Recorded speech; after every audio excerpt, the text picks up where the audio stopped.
We'll go to Ohio and we'll talk with India. Hi, India. Hi, Dr. Farley. I have two questions, but I'll just make it quick. So I have a question concerning when Jesus was on the cross. I understand it's like a fulfilled prophecy from Psalm chapter 22 about, Father, why have you forsaken me? Well, my understanding, or what I kind of just thought about, I kind of was thinking how God cannot be, connected or in the presence of sin. So when Jesus bore the cross and sin was upon him, was that a reason why Jesus could not be? Yeah. He made the statement. Sorry. That's my Okay. question. Yes, I hear you. Well, it's an interesting one. It's one I've thought about a lot for a couple of decades. In fact, I've gone back and forth on what could possibly be the best way to explain this. So, India, you've got a great question. I think you've done well in proposing the solution. So, first of all, let's state the problem. So God is never angry at Jesus. God and Jesus, the Holy Spirit, the Trinity, three in one, they're always in agreement. They're on the same team. It's one God, three persons. It's a beautiful mystery. So you're not going to see God the Father waking up someday just mad at Jesus. So what in the world happened on the cross? That's the question. What in the world happened on the cross when Jesus said, my God, why have you forsaken me?" Was Jesus really forsaken? Did God the Father get mad at Jesus? What does that all look like, and what does that mean? Well, first of all, let me say that you're right that Jesus became sin. Okay? So because Jesus became sin, that helps us solve the mystery. I mean, the New Testament says, "He who knew no sin became sin for us, so that we might become the righteousness of God." So he never sinned a day in his life, and we never did anything righteous a day in our lives. He never sinned a day in his life, and he became sin. We never did anything righteous, and we became righteousness. So that's a beautiful passage, but it also helps us understand that moment on the cross. If Jesus became sin in that moment, well, sin deserves punishment, and sin deserves death. And that's why Jesus had to be the ultimate sacrifice.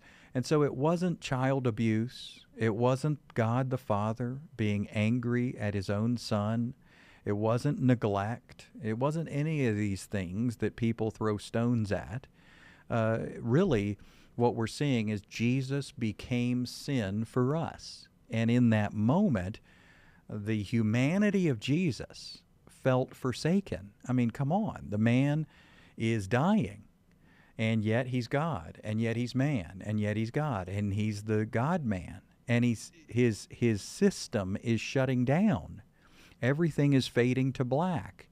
The wounds in his hands and feet hurt. That's real. The blood is real. It's physical. He's fully human. And he's shutting down. His brain activity is diminishing. And he cries out, not because, God is mad at him, but he cries out, fulfilling the prophecy, Psalm 22. He says, my God, why have you forsaken me?" And yet, you know what? You keep on reading in the Psalms, and what happens? Well, you realize he didn't forsake him.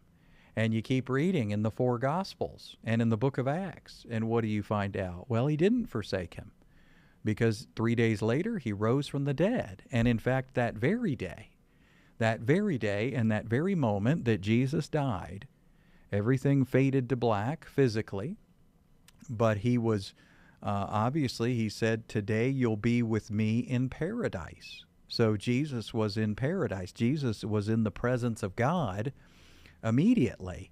So there was no neglect, no abuse, but Jesus became sin for us. And sin deserves death, and Jesus died. And when his physical system was shutting down, I can't even imagine what he felt emotionally. He probably felt nothing, and then he felt numb, And then maybe he even on an emotional level felt betrayed, like, where are you? Where's all the good feelings? Where's your presence? I feel nothing. I feel dark. I feel like I'm dying. And then suddenly everything shuts down. And so he's quoting the Psalms, and it's not about God's anger. It's about fulfilling prophecy and becoming sin for us. So I'll put you back on and see. Does that help make sense of it, India? Yes, that helped a lot. I never thought about it in that way, about the humanity of Christ being on the cross and feeling. Yes, yes. Mhm. It is purely, I think, it is purely the humanity and the dependency of Jesus that we're hearing there. He is a dependent human. He's fully God, but don't forget, he's fully man in that moment. And yes, there is all of the emotion and all of the humanity there that's involved in dying. If you and I were to die in this moment, we would feel all kinds of things. And we might even say all kinds of things. Well, Jesus had the composure to say something that was scriptural and to fulfill prophecy in doing so. And yet, 3 days later, we know the end of the story, that he was not forsaken by the Father. So, thanks again for your question. It was a great one.